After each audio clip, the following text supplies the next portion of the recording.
Matt, how are you? Good, Davey. How are you doing? Good. First sale of the season, you must be very excited. Looking forward to it. Good to be back at the home of jump racing, Davey.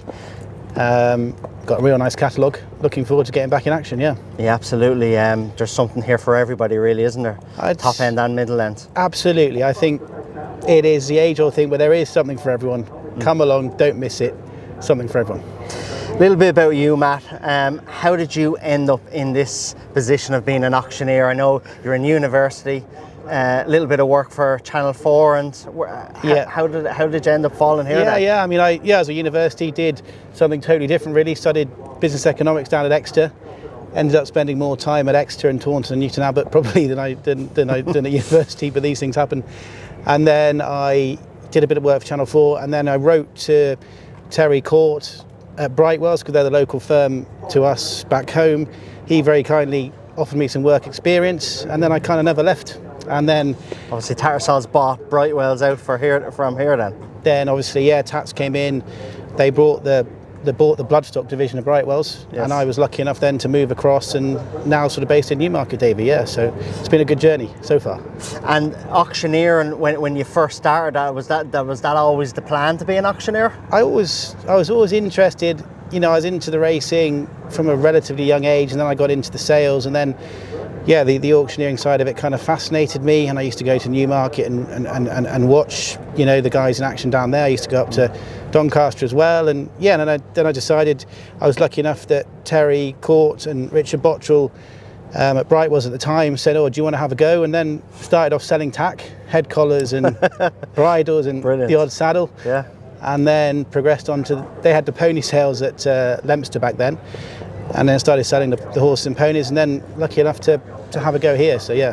Talk about really starting at the grassroots the whole way to the top then. Grassroots, yeah. No better place to learn, I suppose. Absolutely. With the auctioneering, what do you find is the hardest part of your role when you're standing up there? You kind of put yourself, I think you put yourself under pressure, but you want to do the best for the vendor, Davey, yeah. So, you're always kind of, you're just hoping you can, it's very simple, hoping you can get as much money for the guys as you can, but it's not, look, it's a great thing, but it's not always simple. But it's always good fun. That's the main thing. So, what I find interesting is, when you're in there and it's getting quiet, there's no hands going up. How, you have to keep things going. You have to keep firing as well, and try and get people interested. Then, so you obviously have to have your homework done on the horse. Then, yeah, we do. We do our homework. I mean, we're lucky here in that we're offering a select bunch of horses. And we select them. So, we put the sweets in the sweet shop, if you like, and so we're lucky that. A lot of these horses are very desirable. So, famous last words, but we don't usually have trouble with people putting their hands up daily. Yeah. But we're lucky in these sales. But you have to try and keep the revs up, I guess, and try and keep everyone interested. Yeah. You've sold a couple of real good horses through this ring, haven't you? Yeah, I suppose personally, Monkfish probably stands out. Yeah.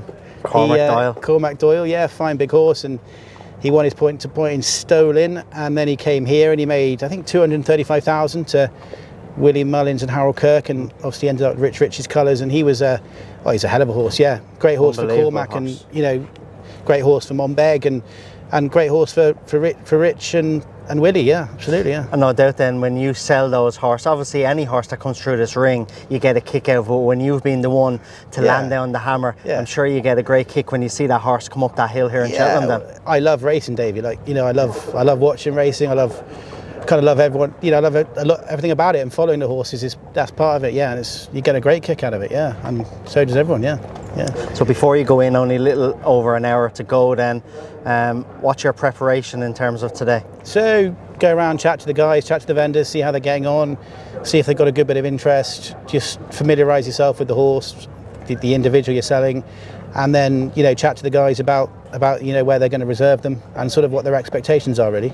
Yeah. Okay. And then it's up to you then to do the rest? And then it's up to us, but thankfully these horses sell themselves because they're nice, Davey. They do, absolutely. Matt, it's good to hear that little bit of a story of how you've gone from university the whole way here to Tattersalls, and best of luck this evening. Thanks, Davey.